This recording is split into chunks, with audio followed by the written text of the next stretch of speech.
नमस्कार बच्चों, कैसे हैं आप सब। आशा करती हूँ आप सभी अच्छे होंगे, स्वस्थ होंगे, खुश होंगे और अपनी पढ़ाई भी अच्छे से कर रहे होंगे। जैसा कि आप सभी जानते हैं, मैं हूँ आपकी हिंदी की अध्यापिका और मैं स्वागत करती हूँ आप सभी का आईसीटी वर्चुअल क्लासरूम में। और आज हम यहाँ पर एकत्रित हुए हैं पढ़ने के लिए क्लास 7 की हिंदी। क्लास 7 की हिंदी में हम पढ़ेंगे आज अपने हिंदी व्याकरण का एक और नया टॉपिक, जिसका नाम है अलंकार।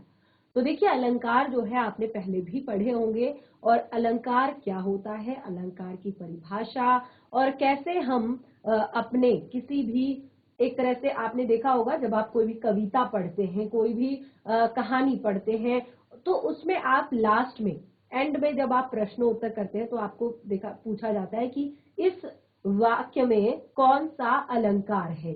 ठीक है, तो किसी भी जैसे एक आभूषण होता है, अलंकार का अर्थ होता है आभूषण। तो जिस प्रकार से आभूषण जो है मनुष्य की शोभा बढ़ाता है, एक स्त्री की शोभा बढ़ाता है, उसी प्रकार काव्य में, यानी कि जब आप कविता में किसी भी अलंकार का प्रयोग करते हैं, शब्दों के अलंकार का प्रयोग करते हैं, शब्दों के द्वारा अलग अलग तरह के शब्दों से काव्य को सजाते हैं, काव्य में सुंदरता लेकर आते हैं, तो उसको क्या कहते हैं, अलंकार कहते हैं। क्या कहते हैं, अलंकार। तो आज हम यहाँ पर अलंकारों को पढ़ने वाले हैं और ध्यान पूर्वक पढ़िएगा, बहुत ही ज्यादा इंटरेस्टिंग टॉपिक है। और क्लास 7th में है अभी आप, क्लास 7th से लेकर 8th 9th 10th 11th 12th, यानी कि हायर एजुकेशन में जब भी आप कोई ऐसा कॉम्पिटिटिव एग्जाम देंगे उसमें भी आपको अलंकार पूछे जाते हैं। यानी कि अलंकार जो है हिंदी व्याकरण का सबसे महत्वपूर्ण टॉपिक है। और जब भी, अभी भी आप देखेंगे आपकी जो बुक है उसमें कोई भी कविता है तो आपसे पूछा जाता है कि इस पंक्ति में कौन सा अलंकार है। ठीक है, तो इस तरह के प्रश्न आपके आते हैं। मैंने देखा है कि बच्चे पढ़ लेते हैं लेकिन चीजें भूल जाते हैं। उन्होंने पढ़ी है चीजें, लेकिन जब उनसे पूछा जाता है तो वो भूल जाते हैं। तो हम इस तरह से यहाँ पर आज पढ़ेंगे कि आप इसको बिल्कुल भी नहीं भूलेंगे। जो भी आपको कराया जाएगा उसको आप नोट डाउन करेंगे और साथ ही घर पर आप उसका कुछ और एग्जाम्पल से उसको समझेंगे भी। तो चलिए स्टार्ट करते हैं अपना टॉपिक। तो देखिए, जैसे मैंने आप लोग को यहाँ कहा, अलंकार। ठीक है, तो अलंकार का अर्थ होता है आभूषण। अलंकार का अर्थ क्या होता है, आभूषण।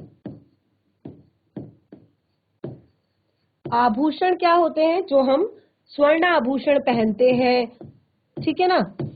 तो अलंकार का अर्थ होता है आभूषण, जो हम अपनी सुंदरता को बढ़ाने के लिए पहनते हैं। आपने देखा होगा जब आप कहीं पर जा रहे होते हैं, शादी विवाह में जा रहे होते हैं, कोई फंक्शन होता है, तो हम क्या करते हैं, बहुत सारे आभूषण पहन लेते हैं, बहुत अलग अलग तरह के, गले में पहन लेते हैं, एक तरह से नाक पे पहन लेते हैं, हाथों में पहनते हैं।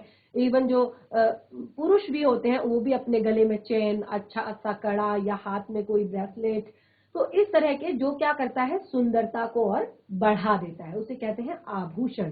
तो जिस प्रकार से स्त्रियों की सुंदरता को बढ़ाने के लिए अलग अलग तरह के स्वर्णाभूषण प्रयोग किए जाते हैं, उसी प्रकार जब काव्य की सुंदरता को बढ़ाना होता है, किसी कविता की सुंदरता को बढ़ाना होता है, किसी काव्य के सौंदर्य को, किसी एक तरह से जब कोई कविता, कोई कवि जब कोई कविता को लिखता है तो अगर उसकी सुंदरता को बढ़ाना होता है तो उसमें अलंकारों का प्रयोग करना पड़ता है। अलंकारों का प्रयोग कैसे, जैसे आप यहाँ पर देखेंगे, पीपर पात सरस मन डोला। एक पंक्ति लिखी गई है, पीपर पात सरस मन डोला। ठीक है, पीपर पात सरस मन डोला। तो यहाँ पर मन को क्या बताया है, पीपल के पत्ते के समान बताया है, पीपर पात सरस मन डोला। तो बिल्कुल देखिए, पंक्ति को कितना सुंदर बना दिया गया है। पीपर पात, एक जैसे शब्दों का इस्तेमाल किया है और एक तरह से तुलना की गई है मन की पीपल के पत्ते से, कि पीपल के जैसा मन, पत्ते जैसा मन डोल रहा है। जब हवा चलती है तो क्या होता है, पत्ते लहराते हैं, हिलते हैं, तो बिल्कुल उसी के समान मन भी चलायमान है, चंचल है और डोल रहा है।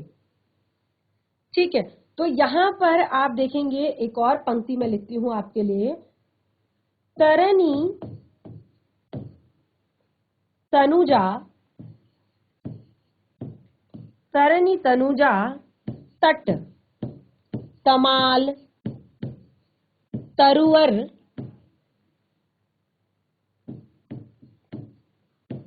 बहु छाए।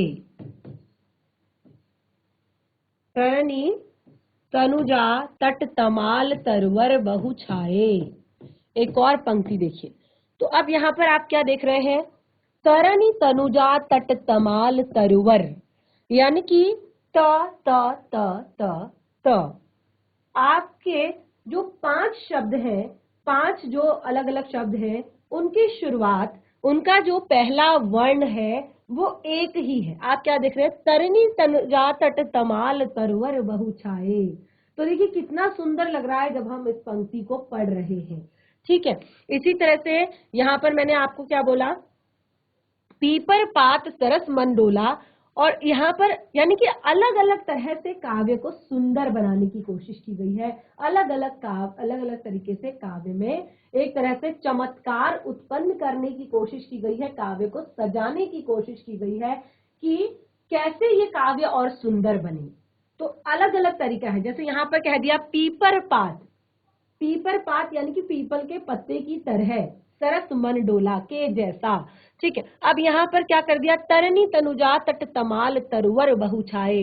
एक ही शब्द, जैसे अलग अलग शब्दों का की शुरुआत एक ही प्रकार के वर्ण से कर दी।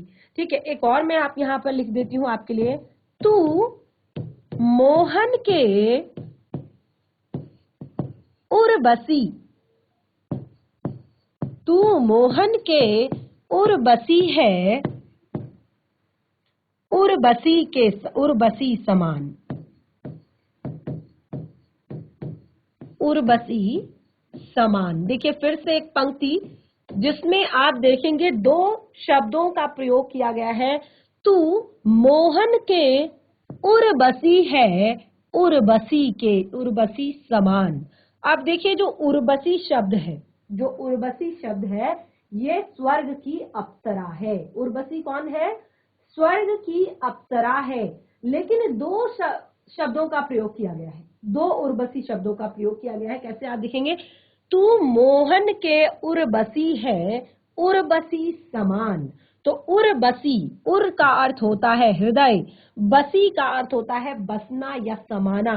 उर्वशी अर्थात अप्सरा, स्वर्ग की जो अप्सरा है, स्वर्ग की जो सुंदरी है। तो तू मोहन के उर्वशी है, उर्वशी के समान। एक जो शब्द है उस शब्द का अर्थ अलग है, दूसरा जो शब्द है उसका शब्द अर्थ अलग है। तो यानी कि 2 एक जैसे शब्द हैं लेकिन दोनों का अर्थ अलग अलग है। और आपने इसी तरह का एक और पंक्ति आपने सुनी होगी, कनक कनक ते 100 गुनी मादकता अधिकाय, कनक कनक ते।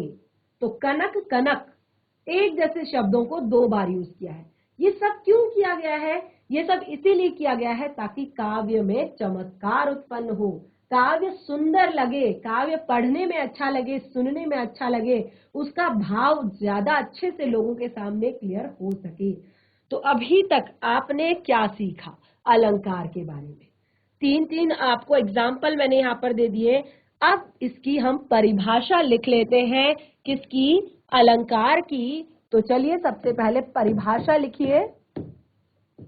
क्या परिभाषा बनी हमारी अभी तक, परिभाषा ये है, काव्य के सौंदर्य बढ़ाने वाले चमत्कार को, काव्य के सौंदर्य, सौंदर्य यानी कि काव्य को सुंदर बनाने वाले, ठीक है, काव्य के सौंदर्य को बढ़ाने वाले चमत्कार को, काव्य के सौंदर्य बढ़ाने वाले चमत्कार को व्याकरण में अलंकार कहते हैं।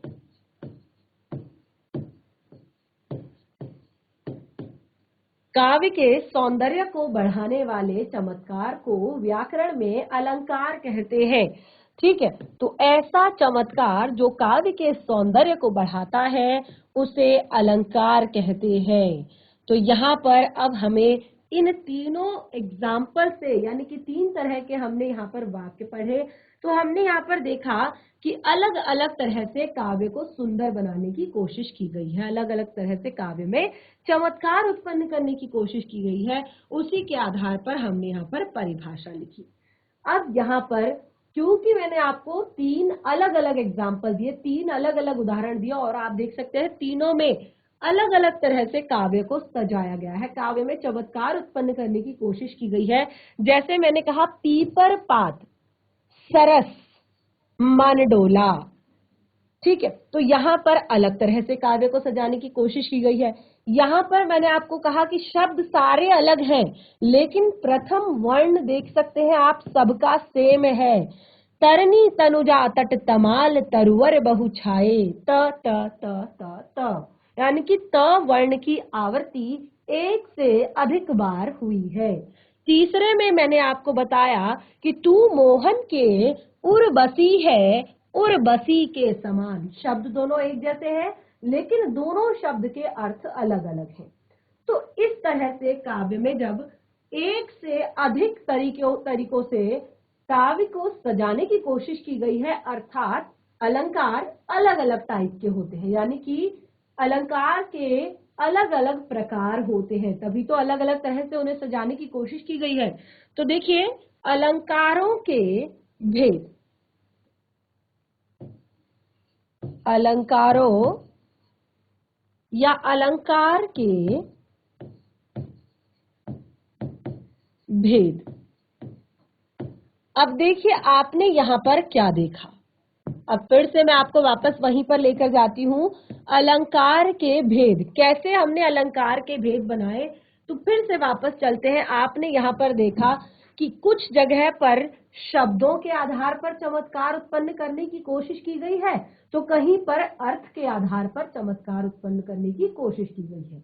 जैसे आप देख सकते हैं, तरनी तनुजा तट तमाल तरुवर बहु छाए, त वर्ण की आवृत्ति एक से अधिक बार, यानी कि शब्दों के साथ हेर फेर किया गया है, और इसीलिए यहाँ पर आपका क्या है, एक तरह से शब्दों के आधार पर आपका चमत्कार उत्पन्न करने की कोशिश की गई है। दूसरा, पीपर पात सरस मन डोला। यहाँ पर कहा है कि जो पीपल का पत्ता है उसके समान मन डोल रहा है, तो यहाँ पर तुलना की गई है। ठीक है, और यहाँ पर आप देख सकते हैं, तू मोहन के उर्वशी है, उर्वशी के समान, यानी कि दोनों का अर्थ जो है अलग अलग निकल रहा है। इसी के आधार पर यहाँ पर आपको शब्दों, अलंकार के जो प्रकार हैं वो दो प्रकार बताए गए हैं। मुख्य रूप से अलंकारों के दो भेद बताए गए हैं, दो प्रकार बताए गए हैं। कौन कौन से? शब्दालंकार, यानी कि जहां पर हम शब्दों से हेर फेर करते हैं, और नंबर 2 है आपका अर्थालंकार। अब देखिए कैसे हम पढ़ते हैं शब्दालंकार को और कैसे हम पढ़ते हैं अर्थालंकार को। ठीक है, तो अलंकारों के दो भेद हमने यहाँ पर पढ़े, शब्दालंकार और अर्थालंकार। ठीक है, तो अब सबसे पहले हम पढ़ेंगे शब्दालंकार को। देखिए, ये यहाँ पर जितने भी अलंकार हैं, अब आपको अच्छे से क्लियर होंगे कि कैसे यहाँ पर काव्य में चमत्कार उत्पन्न किया जाता है, काव्य को सुंदर बनाया जाता है। तो सबसे पहला भेद हम लेंगे शब्दालंकार। तो चलिए, ये नोट डाउन अगर कर लिया हो तो आगे बढ़ते हैं, क्योंकि यहीं से हमारा जो अलंकार का टॉपिक है वो स्टार्ट होता है।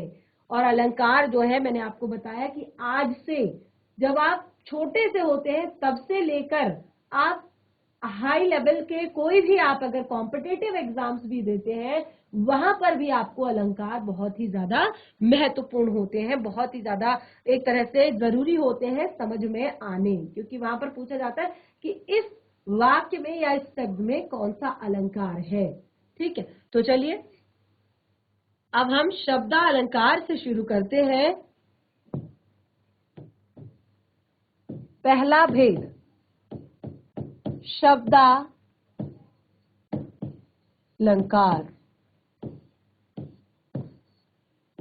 अब बहुत ही आसान है, बहुत ही सरल है, बस थोड़ा सा एक तरह से सिर्फ लिखना नहीं है, थोड़ा समझना भी है। तो पहले समझिए शब्दालंकार क्या समझ में आ रहा है। हेडिंग से शब्दालंकार यानी कि जहां शब्दों में चमत्कार उत्पन्न करके, जहां शब्दों में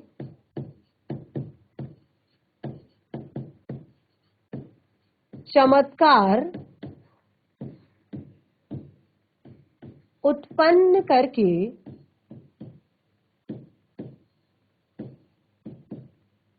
काव्य को सजाया जाता है, काव्य को सजाया जाता है। जहां शब्दों में चमत्कार उत्पन्न करके काव्य को सजाया जाता है, उसे या वहां शब्दालंकार होता है। वहां लिख सकते हैं आप, वहां शब्दालंकार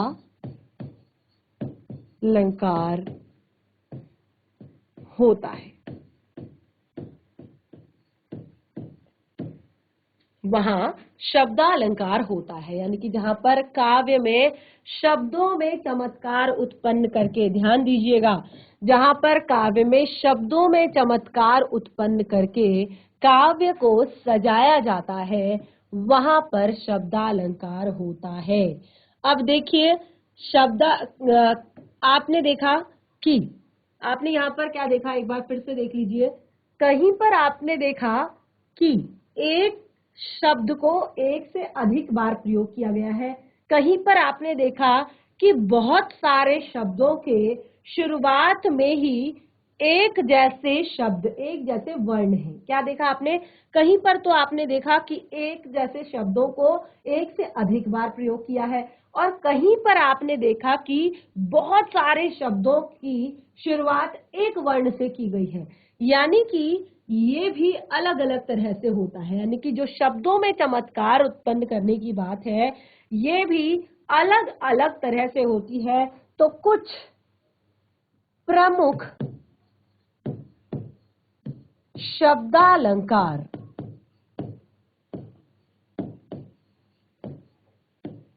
निम्न है।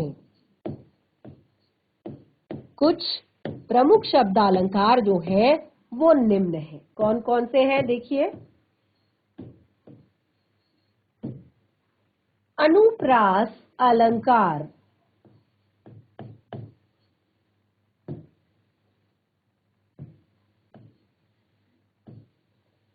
अनुप्रास अलंकार। दूसरा है आपका यमक अलंकार। तीसरा है आपका श्लेष अलंकार।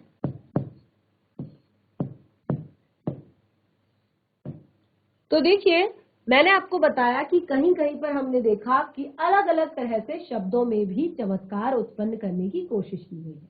यानी कि कहीं पर हमने देखा कि बहुत सारे शब्दों में शुरुआत एक ही वर्ण से हो रही है, कहीं पर हमने देखा कि शब्द एक जैसे हैं लेकिन अर्थ अलग अलग है। ठीक है, कहीं पर हम देखेंगे कि एक शब्द है लेकिन अर्थ एक से अधिक आ रहे हैं। ठीक है, तो उसके आधार पर प्रमुख शब्दालंकार जो है, यानी कि कुछ जहां पर केवल शब्दों से चमत्कार उत्पन्न करने की कोशिश की जाती है, वो इस प्रकार से हैं। अनुप्रास अलंकार, यमक अलंकार, श्लेष अलंकार। तो चलिए स्टार्ट करते हैं सबसे पहले अनुप्रास अलंकार से। जो हमारा पहला यहाँ पर अलंकार है वो है अनुप्रास अलंकार। क्या होता है अनुप्रास अलंकार? तो देखिए अभी मैंने यहाँ पर आपको बताया था कि कहीं पर क्या होता है कि एक जैसे बहुत सारे शब्द होते हैं जिनका पहला वर्ण क्या होता है, सेम होता है। तो बिल्कुल अनुप्रास अलंकार क्या होता है, जहां पर एक ही वर्ण की आवर्ती, नोट डाउन कीजिए, जहां एक ही वर्ण की आवृत्ति, जहां पर एक ही वर्ण की आवृत्ति एक से अधिक बार होती है। एक से अधिक बार होती है। जहां एक ही वर्ण की आवृत्ति एक से अधिक बार होती है वहां अनुप्रास अलंकार होता है। वहां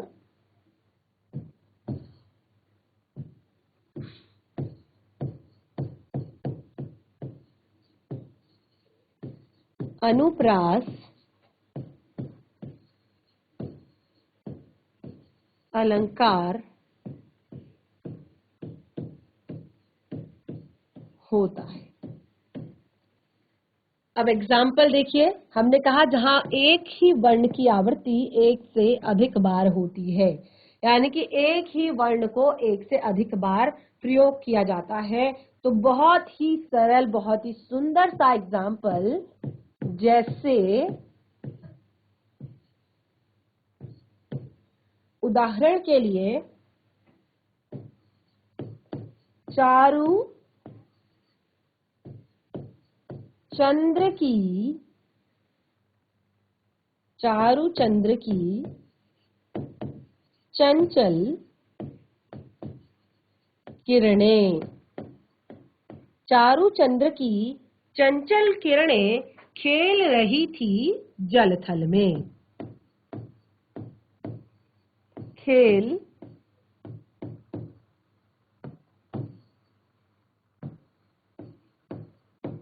खेल रही थी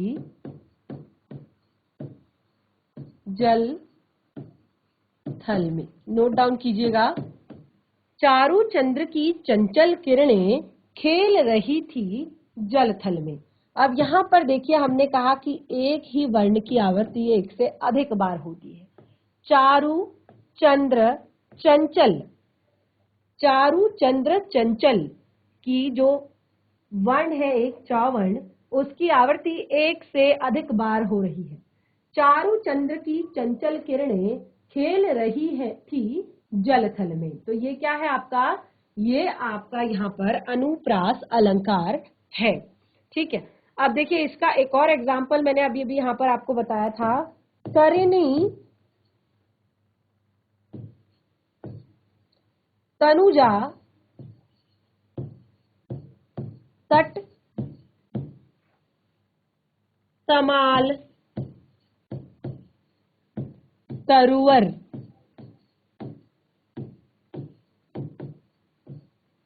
बहु छाए। तरणी तनुजा तट तमाल तरुवर बहु छाए। तो यहाँ पर क्या हो रहा है, त वर्ण की आवृत्ति एक से अधिक बार हो रही है।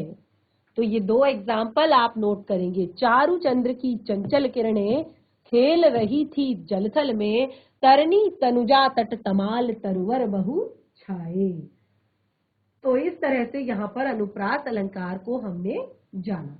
तो अनुप्रास अलंकार में अब आप भूलेंगे नहीं, जहां पर एक ही वर्ण की आवृत्ति एक से अधिक बार होती है, यानी कि काव्य में जहां पर आपको ऐसा दिखता है कि एक वर्ण की आवृत्ति एक से अधिक बार हो रही है, एक वर्ण एक से ज्यादा बार रिपीट हो रहा है, तो वहां पर अनुप्रास अलंकार है। जैसे पहला देखिए, च वर्ण की आवृत्ति हो रही है चारु चंद्र की चंचल किरणें। दूसरे में हो रही है त वर्ण की आवृत्ति तरिणी तनुजा तट तमाल तरवर बहु छाई। त वर्ण की आवृत्ति एक से अधिक बार हो रही है। क्लियर हुआ अनुप्रास अलंकार? सभी को क्लियर हुआ? अब यहाँ पर आपके लिए होमवर्क है कि कुछ और एग्जाम्पल्स आप इसके लिखकर लाएंगे। लगभग 2 एग्जाम्पल्स आप इसके लिखकर लाएंगे, चाहे आप अपनी बुक वैसे लिखकर लाएं, चाहे आप अपनी ग्रामर की बुक से लिखकर लाएं, चाहे आप कहीं से भी लिखकर लाएं। 2 एग्जाम्पल्स आप इसमें और लिखेंगे। इन दोनों के अलावा 2 लिखेंगे, फिर 2 लाइन आप छोड़ देंगे जहां पर आप नंबर 3, नंबर 4 आप हेडिंग डालेंगे और वहां पर आप 2 एग्जाम्पल इस तरह के लिखकर लाएंगे जहां पर एक ही वर्ण की आवृत्ति एक से अधिक बार हो रही है। ठीक है, तो इस तरह से हमारा अनुप्रास अलंकार यहाँ पर क्लियर हो चुका है। अब देखिए आगे बढ़ते हैं। दूसरा मैंने आप लोग को बताया था यमक अलंकार। यमक अलंकार। अब देखिए अनुप्रास में एक वर्ण की आवृत्ति एक से अधिक बार हो रही थी। अब यमक अलंकार में क्या होता है? अब यमक अलंकार में एक शब्द की आवृत्ति एक से अधिक बार होगी, ध्यान रखिएगा। यमक अलंकार में आपका अनुप्रास में एक वर्ण की आवृत्ति एक से अधिक बार हो रही थी, यमक अलंकार में आपका एक शब्द की आवृत्ति एक से अधिक बार होगी। अर्थ दोनों बार अलग अलग होगा। अर्थ क्या होगा? 2 बार होगा अगर शब्द, तो दोनों बार उसका अर्थ डिफरेंट होगा, दोनों बार उसका अर्थ अलग होगा। ठीक है, जैसे पहले लिख लीजिए यहां पर, जहां एक शब्द की एक से अधिक बार आवृत्ति हो। जहां एक शब्द की एक से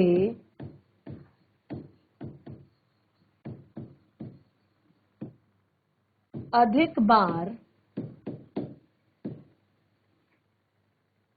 आवृत्ति हो, यानी कि एक शब्द एक से अधिक बार प्रयोग किया गया हो, आवृत्ति हो, परंतु ठीक है, एक से अधिक बार आवृत्ति हो परंतु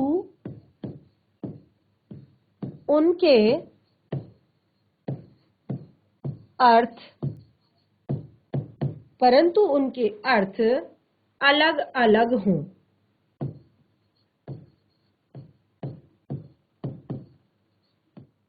अलग अलग हो,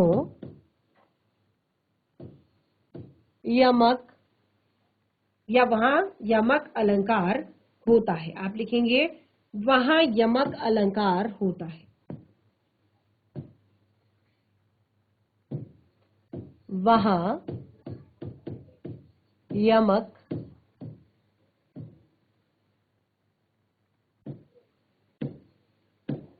अलंकार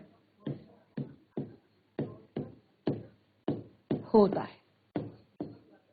ठीक है, वहां पर यमक अलंकार होता है जहां एक शब्द की आवृत्ति एक से अधिक बार होती है परंतु उसके अर्थ अलग अलग होते हैं, वहां पर यमक अलंकार होता है।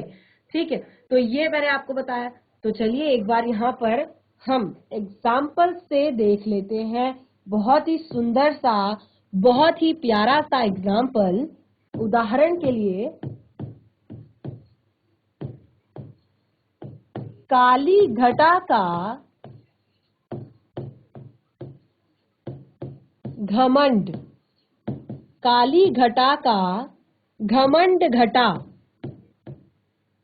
काली घटा का घमंड घटा। तो देखिए यहां पर घटा शब्द का एक से अधिक बार प्रयोग किया गया है। काली घटा का घमंड घटा। घटा और घटा, काली घटा का घमंड घटा। तो देखिए काली घटा, एक घटा जो शब्द है इसका अर्थ होता है बादल। घटा का क्या अर्थ होता है? बादल। काली घटा का घमंड घटा। एक घटा का अर्थ होता है कम होना, तो बिल्कुल जो काली घटा है उसका घमंड घटा। देखिए काव्य को कितने सुंदर तरीके से यहाँ पर सजाया गया है कि काली घटा का घमंड घटा। काली घटा यानी कि काला बादल, घमंड घटा यानी कि उसका घमंड चूर हो गया, घट गया। ठीक है, और इसका एक और एग्जाम्पल मैंने आपको यहाँ पर बताया था, बहुत ही सुंदर सा एग्जाम्पल था। तू मोहन के उर्वशी है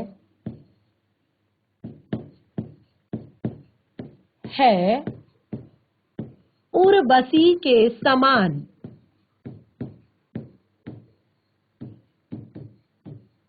तू मोहन के उर्वशी है उर्वशी के समान। तो जैसे हमने ऊपर वाले में देखा कि यहाँ पर घटा शब्द का एक से अधिक बार प्रयोग किया गया है और दोनों बार उसका अर्थ अलग अलग है।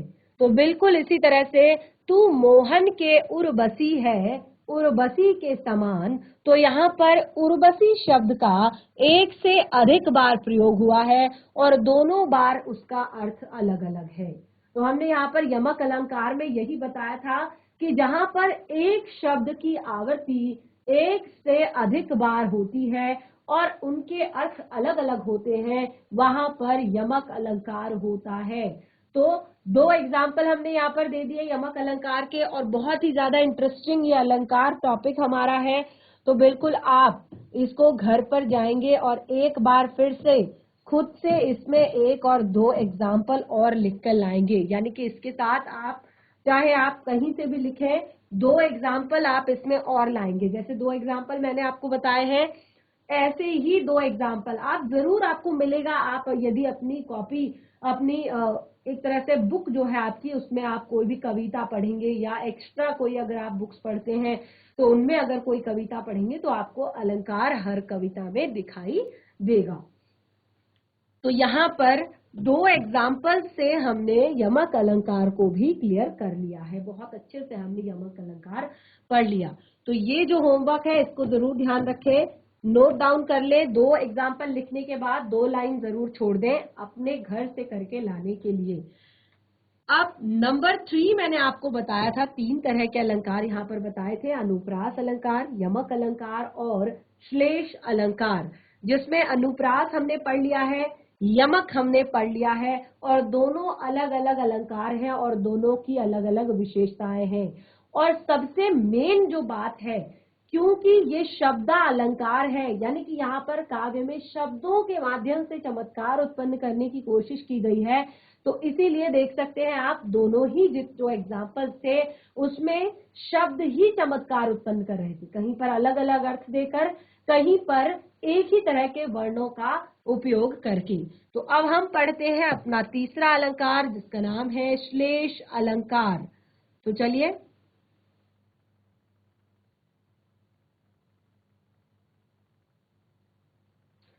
श्लेष अलंकार।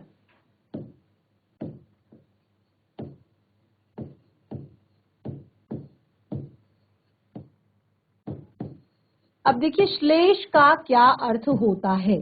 श्लेष का क्या अर्थ होता है, तो श्लेष का अर्थ होता है चिपकना या जुड़ना।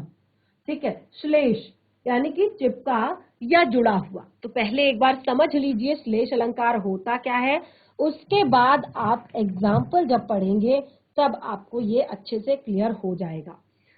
ठीक है, तो आप देखिए यहाँ पर जहां एक शब्द का प्रयोग एक ही बार हो, जहां एक शब्द का प्रयोग, शब्द की बात की जा रही है हर जगह, देखिएगा हर जगह केवल शब्द की ही बात की जा रही है, यहां पर भी क्योंकि ये शब्द अलंकार है, जहां एक शब्द का प्रयोग एक ही बार हो, शब्द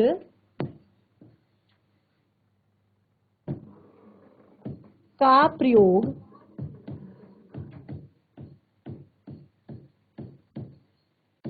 एक ही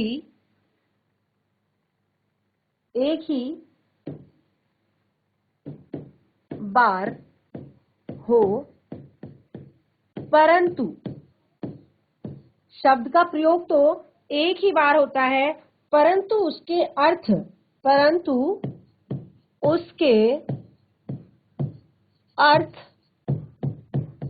एक से अधिक होते हैं। शब्द का प्रयोग तो एक ही बार होता है, लेकिन उसके जो अर्थ हो वो एक से अधिक हो, वहां श्लेष अलंकार होता है।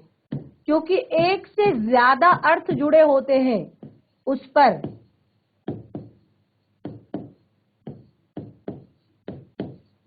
होता है। एक बार फिर से पढ़ लीजिए। जहां एक शब्द का प्रयोग एक ही बार हो, परंतु उसके अर्थ एक से अधिक हो। शब्द का प्रयोग तो एक ही बार किया है, लेकिन उसके अर्थ एक से अधिक हो, वहां पर श्लेष अलंकार होता है। वहां पर क्या होता है? श्लेष अलंकार होता है। तो एग्जाम्पल लिख लेते हैं। देखिए, बहुत ही सुंदर सा एग्जाम्पल है, बहुत ही प्यारा सा एग्जाम्पल है। उदाहरण के लिए, जो रहीम गति दीप की, ध्यान से पढ़िएगा, जो रहीम गति दीप की, अभी केवल शब्दों के आधार पर ही चमत्कार उत्पन्न किया जा रहा है। कुल कपूत गति सोई, कुल कपूत गति सोई।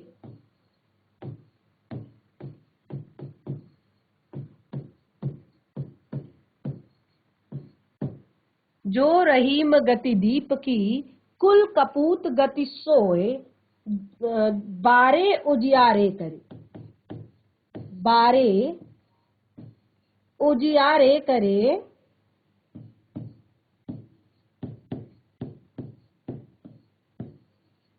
करे, बढ़े अंधेरो होय। देखिए कितनी सुंदर सी प्यारी सी पंक्ति है, कितनी सुंदर तरीके से इसे सजाया गया है। ध्यान पूर्वक इसके अर्थ को समझिए। जो रहीम गति दीप की, कुल कपूत गति सोए, बारे उजियारे करे, बढ़े अंधेरा होए।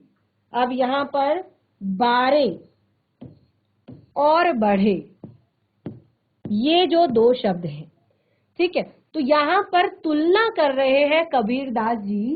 क्या कह रहे हैं? जो रहीम गति दीप की, कुल कपूत गति सोई। कुल के कपूत की गति बता रहे हैं, स्थिति बता रहे हैं, बिल्कुल एक दीपक के समान होती है। उन्होंने कहा कुल का जो कपूत होता है उसकी गति बिल्कुल एक दीपक के समान होती है। बारे उजियारे करे, बढ़े अंधेरा होए। अब देखिए, बारे, बारे का अर्थ होता है जलाना। बारे का क्या अर्थ होता है? जलाना। तो जब दीप को जलाया जाता है, ठीक है, दीपक को जब जलाया जाता है, जो रहीम गति दीप की, जब दीपक को जलाया जाता है तो क्या होता है? उजियारो, उजाला होता है। जब अंधेरी जगह पर आप दीपक जलाते हैं तो क्या होता है? बारे उजियारे करे, यानी कि उजाला होता है। तो यहाँ पर दोनों की गति को सेम बताया है और फिर नीचे कहा है बारे उजियारे करे, बढ़े अंधेरा होए। दोनों की गति को सेम बताया है, यानी कि यहाँ पर बारे का एक और अर्थ आपका निकल रहा है जन्म लेना। बारे का अर्थ निकल रहा है जन्म लेना।